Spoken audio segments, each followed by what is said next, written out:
నమస్తే, welcome to NCN news. నేను పుష్ప. బులెటిన్లో ముందుగా హెడ్లైన్స్ చూద్దాం.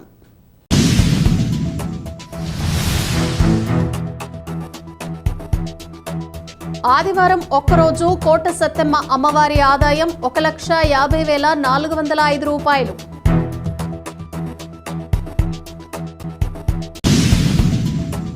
తూర్పుగోదావరి జిల్లా నిడదవోలు మండలం తిమ్మరాజుపాళెం గ్రామంలో వెంచేసి ఉన్న శ్రీ కోట సత్తెమ్మ అమ్మవారి దేవస్థానం నందు అమ్మవారు ఈరోజు ప్రత్యేక అలంకరణలో దర్శనమిచ్చారు.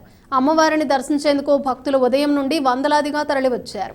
దర్శనం అనంతరం విచ్చేసిన భక్తులకు ఉచిత తీర్థ ప్రసాదాలు వితరణ చేశారు. ఈరోజు దర్శనం ద్వారా 36,240 రూపాయలు, అన్నదానం ద్వారా 9,854 రూపాయలు, ప్రసాదం ద్వారా 30,585 రూపాయలు, ఇతర టికెట్స్ ద్వారా 73,726 రూపాయలు, మొత్తం నికర ఆదాయం 1,50,405 రూపాయలు లభించినట్లు ఆలయ సహాయ కమిషనర్ మరియు కార్యనిర్వహణాధికారి వి హరిసూర్య ప్రకాష్ రావు తెలియజేశారు.